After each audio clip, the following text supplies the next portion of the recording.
Уулсын домог хотолон Түүхэн Араман 2 дугаар хэсэг. За дахин тайлбар хэлэхэд Уулсын домог хотолон Араман нь өмнө нь хэвлэгдсэн хотол цагаан гүнж Түүхэн Араманы үргэлжлэл буюу дэд дэвтрэн шүү. За ингээд 2 дахь хэсэг рүү орё. Тэгдээ охин минь харваачдын зуутын сургуультай морд их цөөрч ихэнх нь хөгшөрчээ. Агцчин алчтайд хилээд мондаа сэрвээ өндөр хөл гуй бядлаг бадруу мордыг зүс ижилсүүлэн харваачдын зуутад агт сонгохыг даалгахтун гэж хайдуу гүнжид хэлв. Аваа манай хүнд морд цэргийн агтыгч сэлгэх цаг болсон шүү дээ гэж урас дугарахад хотолон аавын айлцснаар харваачдын зуутад сайн морд шилж сурах цаг тулжээ. Танаа мянгатын тухайд тэгж байгаад агтчны отгийн хожуу Баатарт дуулгана гэд цааш хайдуутай ил хаан тулсын Абхай хаан хувлаад хүчин өргөхөөс цааргалж Сэр орныг дайлж аваа тухай хөөрөлдөж эхлэхэд урус гадуурхагдсан ч юм шиг болж хоол засах маягаар гэж ондууцлаа илтгэн эцэгтэй үл тоогдож байгаа эсэргүүцэх аятаад аргагүй ирэхэнд босчээ. Тэгтэл Шизаан татвараас төрсөн 5 настай дэггүй их багший гэдэг хүү пижгэнтэлгүйсээр орж ирэхдээ илгэндээ цасан цагаан өнгөтэй хойлгийн чинээ том шувуу тэрсэн байлаа. Хүү минь юун шувуу барай вүлээ?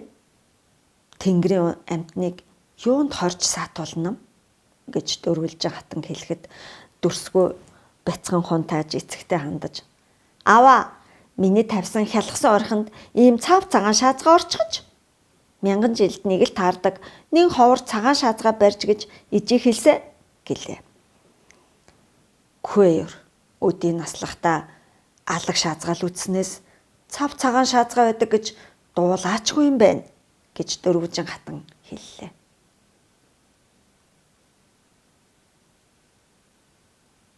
Нүд үнэн чих худалч гэдэг цагаан шаазгаа байдгийг дуулгаж багтана. Нүдээр үзэх нь энэ боллоо. Хатантан алив миний хүү нааш нь аваад ирдэ гэж хайдуу хүүхд дуудлаа. Их багшийг хөөч эцэгтэй шуугаа үзүүлэхээр хоймор өддөгдөн очив. Урт сүлтэй замтгар толгойтой товчин хар нүдтэй цасан цагаан зүстэй шаазгааг эцэг нь үзүү үгүй юу тэр шаазгаа гэрдэг хүмүүсийг цочтол чангаар шагшрав. Ямар сони юм бэ? Шагширч байгааг нь харахад нэрээ шаазгаа байна шүү дээ аваа. Цагаан шаазгаа байдаг гэж юу? Гэж хотолон гүнж хэлээд ховор гайхам тэр шууг үзэхээр босохдоо багада эмэг их Шивкан хатны өргөнд байхдаа Алагда гэдэг нэртэй нисдгүү шаазгаа тижээж байснаа эргэн санджээ. Хөөөр цасан цагаан шаазгааг урхиар барьчихдаг чи чинь сүрхэн ир юм да гэж хайдуу хэлэхдээ дотроо хөрхи ижээ минь амьд мэдсэн бол тэнгэр хурамсны эзний амьтан биз л гэх байсан бах та. Цагаан өнгөтэй байхыг бодоход юутач сайнны бэлэгдэл үсттэй гэж бодсгийв. Цагаан шаазгаа тэнгэр хурамсны илчж юм билүү? Жигүүрт амьтныг газар торихоос илүү нүгэл гэж байдгүй юм. Одоо наад жигүүртнээ тэнгэрт нь тавьж үзэх үү минь гэж дөрвөж хатан хэллээ. Шаазгаа нүд огт цэцгээгүй юм шиг гүн шөнийн тэнгэр шиг нэлэнхүү тасгар болохыг хотолон ажиглаад урус руу харуул цагаан шаазгаа үзэх гэж боссончгүй. Бүснийхээ тэгээр оролдон хүрлээж суусаар байхаж. Тэгтэл худуур ширбэг сардан нэртэй хайдуугийн баг хөвгүүд цагаан шаазгаа алив тэр жигтэй шувуу хаан байна гэлцээр хатны өргөнд сүр сар хийлдэн орж ирцгээхэд дөрвөлжин хатны өргөө жаахан хүүхдүүдийн шууган шаазгаан шагшраанаар дүрчглээ. Энэ ялдар урус хунтааж ихийнхээ өргөнөөс чимээгүйхэн гарч оджээ. Дөрвөлжин хатны өргөнөөс зайдуухан барьсан дүү их бухтайгаа хамт суудаг гэр өдөө алхаж явахдаа тэрээр Шизаан татварын хэлсэн үнэн баг шүү. Мянган жилд ганц үзэгддэг гэх цагаан шаазгаа баригдах нь Тэнгэрээс өгч буй тэмдэг сайн сайхны дохиоч юм билүү? Магад надад гэргий болгон буулгах төмөрдөн охиныг тэнгэр таалахгүй тул их багш дүү минь тэмээнээс ч тэмдэгтээ цагаан шаазгаа барьсан ч юм билүү гэсэн бодолд автан явж байлаа. Урус гэртээ орохын өмнө тэнгэр өөд шагаавал зуны үдшийн тэнгэрт гялцах оддын донд тодхон аниулзах 7 өвгөн одны сүүлийн од гялбах үзэгдэн нэг тодорч ирснээ хэдхэн мөчийн дараа бамбарын гэрэл бөхөх шиг бүүдийн хэвийн байдалд орчих шиг боллоо. Тэнгэрээс мөн л дохио ирж байх шиг байна. Юу юм бол гэж урус гайхширсаар Тэнгэрээс мөн л дохио ирв. Юу юм бол гэж урус гайхширсаар гэртээ орж уттал нойр нь хулжин эргэж хөрвсөөр үүр цайхад л нэг зөөлөн бөхөд автсан байна. Маргааш нь уулын тагтад орших бөөгийн отгоос залуухан түшээ давтлан ирж тунч муу хэлд болгожээ. Хайдуугийн улсын төрийн их зарин онго шид огшооссон хүчит хадаан зарин тэнгэртээ одсон байлаа. Урчин жил хотолоо нэг бөөгийн отогт ганцаар бараалхахад хүний ил мэддэг шар шуудын сахин хамгаалдаг их байц хадан хаалган дээр тосж авсан хутганы ир шиг хурц нүдтэй босоо хөмсөгт улаадаа нэртэй энэхүү залуу түшээ эдүгэ элдгэн бөөгийн дараа орох эрэмбтэй онгод их бөө болжээ. Их зарин хэдэд тэнгэр болчихов гэж ёслын их өргөөнийхөө хойморт бүрц чонын толгойд сэнтэдэ заларсан хайдууг асуухад улаадаа бөө. Жаа хаан их заринд нь цагаан гэгээ тасарсан хойно бар цагт тэнгэртээ одов. Их заринг лагшин чилээрэн хөвцснээс хойш хадан байц хаалганы сахиул 100 наст шар шувуу үдэш бүрээд тасарсан хойно шүн дундын алдад элдгэн бөөгийн уртсны ороод ирж ирлээ гэж хашгиран хил өгөх болоод байсан юм. Гараад харахад их зарингийн уртсны хаяанд юудэнтэй хардэл өмссөн үхлийн элч ирж суудаг болсон билээ. Их заринд нь сарын өмнөөс үхлийн элчтэйгээ нэгдэж үүр гэгэртэл хүүрнэлдэж суух болсон. Өчигдөр их заринг тэнгэр залрах тэр агшинд 7 өвгөн одны сүүл их галын дүлмэт бадамлан гэрэлцэн тэнгэрээс их дуудлага илгээсэн хэрэг гэж элдгэн бөө айлцсан гэлээ. Хайдуугийн баруун талд дуваа ханхүү, урус, хотолон гүнж, чапаар, алаг төмөр төшмөл, Харцагбаатар, Чинва, Автай, Ханчир төшмөл нар зүүнтэйгүр их хатан дөрвөжин солон хатан тэргүүтэн суусан байлаа. Тэр агшинд 7 өвгөн одны сүүл их галын дүлмэт гэрэлцэн гэхийг сонсоод урус давхын зочлоо. Их заринтны тэнгэрийн дуудлага нь урусын тамгалснаар төмөрдөн охиныг түүний гэргий болгон буулгахад хориг тавьж чаджээ. Хайдуу тавлсан өдрөө төмөрдөнх рүү урусын хамт отохын оронд их зарингийн тайлгад очиж элдгэн бөөгийн галын их тахилганд заларслаа. Хотолон гүнж, урус, чапаар их бух хунтайч нарын хүүхдүүд нь ч их зарингийн тайлганд хамт очижээ. Мөн хотолон гүнжид ч адуучдын хотогт очих заавдал гарсангүй. Урус хоньны зүүн хаа өвчөг чанаж зарингийн онго тэнгэрт хишиг өргөж байхыг хотолон хараад урус ахыг төмтийн жанжинд өргөмжлүүлэхэд их зарин ивэл хайрлаагүй атал ах маань их зарингийн тайлга тахилгад яагаад идэж шүүс өргөд байгаа юм бол гэж гайхшран харж байлаа. Төрийн их зарингийн тайлга 9 хоног үргэлжлэх зуур хайдуугийн хүрээнд сүлдэс овгийн шаралтай ноён ганц охиноо дагуулan хатан гөрүүлжингийн хамт альчилжээ. Шаралтай өнгөрсөн амар хайдуг Борог хаантай саадагтын их талд тултахад 500 агт гаргаж өөрөө чөдрийн ганц морьтой хоцрон алптууд дундаасаа 50 гаруй шилдэг эр цэрэг мордуулж байсан хайдууд ёстой л ядарч явхад ямаагаар тус хүргэсэн явдал байлаа. Шаралдаан өлөн дэрс шиг торгуу цонхгор царайлсан охиныг үзээд урус хүүгийнх нь нүд очир эрднийгэл баш шиг баярлан гэрэлтхийг хайдуугаан гярхай гэгч нь ажиглжээ. Тэгээд бэлтрэгч нь их заринг ботсон тэрхүү үдэш онгуудын төмөрдөө охиныг бэр болгож өгнө гэхэд илт дургуйцаж цахлан тэрслээд байсны учир нь шаралдаан энэ охинд байжээ. Үлбгэр сул тамиргүй шинжтэй л юм. Гэхдээ Лусын охин гэмээр гоо бүсгүй юм гэж. Хүүгийн минь зүг нууцхан ширтгийг үзвэл хэдийнэ сэтгэл нийлсэн хоёр болтой. Үгүй тэгээд дөрвжин хатан хүүгийнхаа хаашаа нүд алдаж хүнд сэтгэл нь аргамжаалагдаж явааг анзаарч мэдтгүүл юм бах та. Өөрийнхөө төрхөм Жалаар аймагаас бэр болох санаатай л юм цугуулгаад байсан.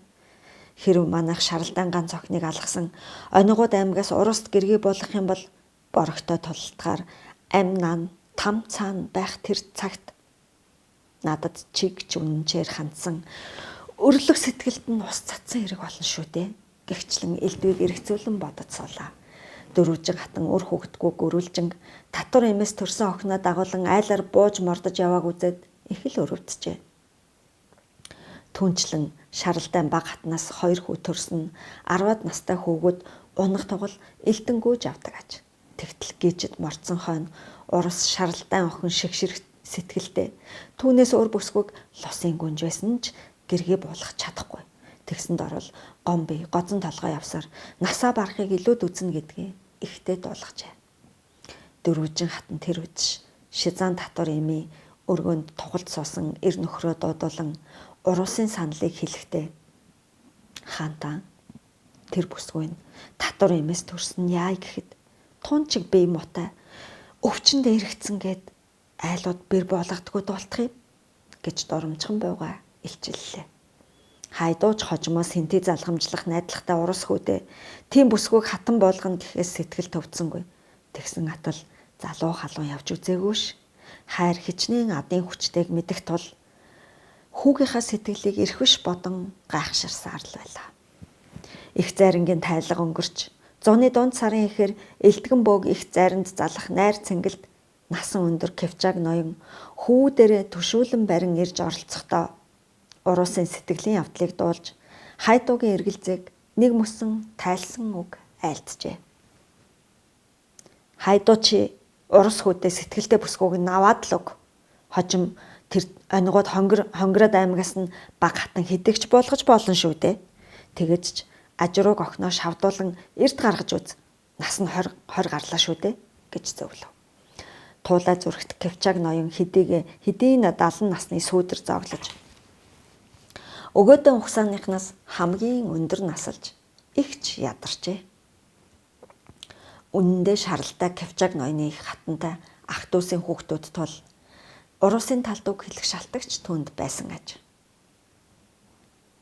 Тэнхүү зуны адаг сарын дундуур айраг чигээд илгэрсэн элбэг дэлбэг цагаар Хайдуу хааны 2 дугаар хүү Урус хаан хүүгийн хурим болж Сүлдэс аймгийн шаралдаан ганц охин шигшэргийг ёс төртөө гэгчээр буулган авчирч байлаа. Найр наадам элбэгшдэг баян намрын цагийг хүлээлгүй Урусын хуримыг яаран дэглэсэн Хайдуу энэ жил хөхүүрийн ам цаашлахаас уртж хотолон гүнжээ урагдлуулахыг яарсных байжээ. Хайдуу хааны 10 хант ёслын их өргөө дүүрэн зочид гीчид цуглаж гадаа нь 12 жилийн тэртээ таласын чуулганд барьснаас хойш хэрэглээгүй шахуу хав дарж байсан 200 хүн багтах уужим цэлгэр цагаан торгон асар барьсан мөн л зочдоор дүүрэн оволцож байлаа. Хайдуугийн өвлжинд хэд бараа хадгалах чулуун байшинд дарагдан мартагдсан тэр цагаан торгон асрыг өнөөх бүсгүй хүн шиг төрхтэй булгадай бойдоо олж тоос шороог нь ордны шивчдээр цэвэрлүүлэн цэнхэр торгоор усан хээ хөвөлж өөд татан бариулсан тэр байлаа. Хааны ёслолын өргөө цагаан торгон асрууд буурчин газраас твшээр нь хоньны чансан мах, үхрийн шарсан хавирга, бухаар яркент хотоос авчирсан амтад жимс боо овоолсон таваг хөхүүртэй чигээ ваартай хатуу дарсыг тасралтгүй зөөсөөр л байлаа. Ёслолын өргөөний зүүнтэй урстай зэрэгцэн сууж дэвүүр шиг урт сормосгоо болгон ичингүүрэн суух залуу бэрийг солон хатан сонжин харахтаа. Иш чааваста. Шин бэрийн гоо үзэсгэлэн нүдэнд чимэгтэй л юм. Гэхдээ харвас өндөгний хальс шиг эмзэг үерийн усны хөөс шиг л хэврэгхэн амт юм да хөөрхий. Гой сайхан гангар шаазанг суурин газрын орд харшид хэдэн зуунд амнан идэлж болдог л байх. Гэтэл уул тал хэрн нөх эсгээ туурахтан айлд хөвөнгөөр боож хөцөнд ивэлж тисгүй хагарч алга болохтой адилхан Ийм эмзэг торгуу амтан хаан удам залгамжлах эрүүл чирэг өөрс төрүүлж хүчрэхгүй шүү дээ. Дөрвжин хатан ухаан мотой л хүн л дээ. Юу одож ууган хүүгийнхаа эрхэнд орж ийм үлээхэд хийсчмээр унгахад ухаан балартаа дунчмаар ядахад харц татвараас төрсөн шүү. Ухсаа гаруулж гэж байхгүй амтныг хүүдээ их хатан буулгаж байгаа болоо. За манай дөрвжин хатанч хідэнээс бодол нь ахархан хүнэлтэй. Санаа нохорвол мэлмийн сохор гихчээр за яа гэхв заяан тэртэй гэж тохуутай гихч нь бодож суулаа. Харин харуусаа хаглан самнаж хатан ууж углан алтан сүйх зөөсөн ч тэр төр мотой сул дараахан бүсгүйг хараад хотолон 3 жилийн өмнө эцгийнх нь буулган авчирч байсан гоо үзэгсэлэнд марал хатныг дурсан саналаа. Хөрхи өргөнд халдагсдын гарт өргөцсөн марал хатныг одоо өргөнд дурсдаг хүнч бараг үгүй. Үзэгсэлэнд марал хатныг онгоцсон ээвэр нарлаг ингэрт цасан цагаан гэсэр цэцгэс зайгүй ургаж цагаахан богшрох шувууд үүрлэн үүрийн гэгээнээс үчийн бүрийн хүртэл жиргэн дуулдаг болсныг саяхан нүдээр үзчихвүлээ. Хөөхий үзэгсэлэнд марал хатан сэтгэл нь хэрэггүй цагаан хайр дурлалтаа үнэнч байсан тул хатны сүнс нь мөн л гэрэлт ертөнцид нисэн оцсны тэмдэг нь тэр бизээ гэж хотолон бодож байлаа. Урус хунтайж үе үе хатнаа хайрлан ширтэж цусгүй юм шиг цасан цагаахан хацрын том гараараа хүрч ядан элбэж нанхаад газрын хусан савх шиг урт хуруутай мэс шиг хөв хүйтэн гарын натхан дулаацуулж суулаа. Ёслын их өргөний зүүн хойморт бэрийн эцэг шаралтай ноён түүний их хатан үдээр шиг хөх царайлсан хөгшин гөрүүлжин хатан бас баг хатан 30-аад насны арлуун бүсгүй. Бэрийн төрсөн их урд нь шаралдан шивгчэн явсан цагаагч гэдэг бүсгүй дараалан суусан байлаа. Шаралдан хужирхаа шиг шар царай бухар самаркандын хатуу дарсанд гангийн сухаа шиг час улаачсан татвар имэс төрсөн шигшрэг охиноо айлд бирлүүлэхдээ бүр хүчрэхэг хайдуу хаанта худ ураг болтсондоо сэтгэл нь хөөрөн дэвэрч хурдан хүлгийн тухай уртын дуугаар ай барьж икэл хуурын аялгаунд данхар толгоогоо дохилзуулан суухыг харсан Автабаатар сүбэхээ эцгээд санан дурсаж суулаа. Тун удахгүй сар 2 сарын дараа болох хотолон тэр хоёрын хуримд элбэрэлт эцэг их хоёрын алинж байхгүй нь Аптад туйлын гаслан тавилаа. Аптан эцэг сүбэхээ нь икэл хуур их шиглүүлэн туйлс хайлж их хуурчи бүсгүй нь аман хуур татан уулсын домог талын салхины хилээр сэтгэл хөвөлцөл аялгуулдагсан. Тэгснээ өөрөөс нь тэр дээр суух хайрт хотолооныгаа харж зэрэг дэв эрэмт зандааны ялгаан тэр хоёрын дундуур хэцийн сэрүүн салхиулах шиг санагдан гинт сэтгэл нь хүйт даагаад иржээ. Хатууд арсыг олдсон дээр нь гих шиг ахиухан хүрцээр улаан зэр болчихсон Чинуатар урусын хатан болж байгаа шигшрэг бүсгүйг шохоорхонгоо харсаар сууснаа Аптан чихэнд. Аптай энэ урус ханхугийн хатанч хоймортой онгор шүтэнийхээ дэргэд дахиад нүдээ салахгүй харц суумаар гоо үзэсгэлэнтэй юм тийм аа тийм ээ. Даанч онд орохгүй турсаг болсон борлон шиг тунаа мутайл харагдчих байна да. Гэлээ. Аптай тавхтай тураг махнаас хоньны нуруу авч мүлжих зуур хатуу сархтаас нэг татснаа. Үгүй нядалж идэх гэж байгаа мал вштэй. Хүний гэргийн тарга твэрэг чивт төрс ямар хамаа байна гэж ундууцсан хэллээ. Тэнгэр дооцсон эцэг ихээ дурсан сэтгэл өмөрч гэргийн болох гэж байгаа үзэгсэлэнд хотолооны өндөр дээд гарал угсааг найр надам ёслол цэнгэлийн үеэр л мэдэрч тэр хоёрын хоорондох ангал давхын эцэсгүй гүн юм шиг санагдахад цээж нь багтрах тул энэр тунч ундууцсангуу сууж байжээ. Чинва эвэр хундаг дүүрэн дарс хөнтрөөд ханцуугаа арчиж. Тэр ч тийм л дээ хөө. Гэхдээ ханхуу маань гэргийгээ үдж тэврээд хөвтгöd ясан ухлах бах та гэж хөхрлөө. баатруудын донд дүнсгэр царайлсан Сүлбаатар хоньны цус шавээ огтлон аягандаа овоолж аваад идэж суухад дэрэгдэх хар хол баатар нь эвэр хундахтай архийг ёроолгүй юм шиг хөнтөрнө. Кявчаг ноёны дагуулж ирсэн Эрхүүд аймгийн дуучин хуурчид найрыг хөгжөөж икэл хуур, бишгүүр, аман хуурын аялгауг сэтгэл огштол ихшиглүүлж байхад хайдуу хайрт марл хатна буулган авч байсан тэрхүү хором цэнгэлийг дурсан гинтхэн сэтгэл нь өмөрчихлээ. Дэрэгдэн суух дөрвөжин хатны хацрын арьс сулран онжиж нэгэн цагт сэтгэлийн өмрүүлж явсан усгал харцтай алаг нүднийхэн доод зовх хоосон хөхүүрийн ёроол шиг шалхайж хоёр шанхных нүсэнд цасан судал мэт буурал сор суусныг ажиглахдаа мөн л өөрийнхөө ч гэсэн хөгшөрч байгааг ирэхгүй санан гашуун гониг төрж байлаа. За ингээд уулсын домог хотолон арамааныхаа 2 дугаар хэсгийг төгсгье. Бид урус гэдэг бүлгийг уншиж байгаа гэдгээ бас сануулжээ. Энэ арамаана тухайн бүлэгт түлхүү өгүүлэх баатруудынхаа нэрээр хэсэгчлэн нэрлсэн онцлогтой зохиол байна. За тэгээд манай сувгийн уран зохиолын цагийг дэмжиж дэлгэцэн дээр харагдаж байгаа хаан банкны дансанд хандив өргөөрэй. Тэгхийн бол уламж гоё зохиолуудаа уншиж ойрхон контентуудаа нэмэх болно шүү. За баярлалаа.